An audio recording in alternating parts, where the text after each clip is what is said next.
The thing with another thing with Killmonger, I didn't really say enough about my original video is that he represents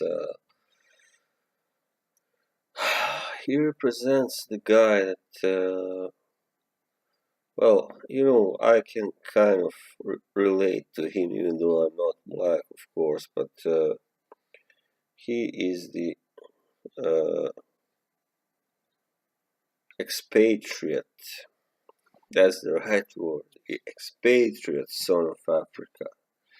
Much like I myself am the expatriate son of Bosnia. Uh, Neither of us. He even grew up, there in USA. I didn't grow up here, but anyway, I know how it feels when these people are sometimes treated by the people in their native country. They're sometimes viewed as not being really one of them, and that's very sad. But anyway, what really separates Killmonger from T'Challa is that he uh, he had to grow up in much more hostile environment, where it wasn't just one his own kind that lives there. Of course, he was exposed to surely racism and also crime, even worse than that. While T'Challa, he has always been kind of sheltered in his own little country, and he grew up as the prince, the heir of the king, and and of course that all matters a lot because that's why Killmonger is not just a villain.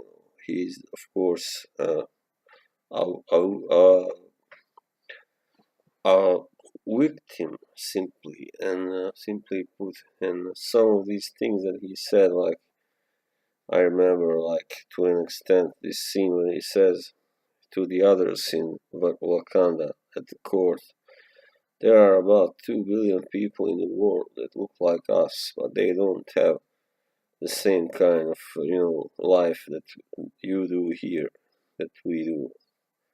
So it's about poverty, and discrimination and disprivilege. It was a very good touch, I think, by Ryan Coogler to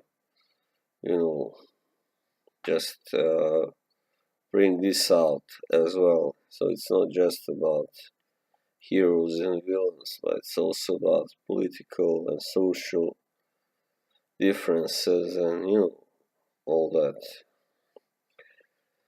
So yeah, Killmonger, he just had to go through a lot of stuff that T'Challa never had to go through, and that's why he's actually harder inside than T'Challa, and that's why he manages to take control even for a while.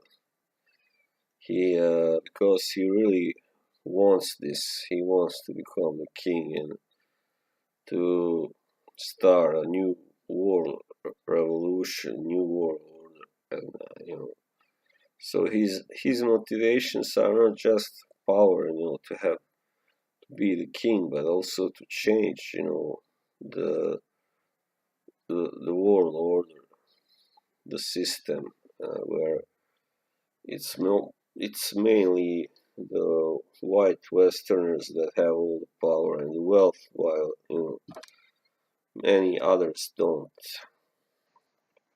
are poor and struggling, and are also victims of the system, like in America, for instance. So it was a very good touch, yeah.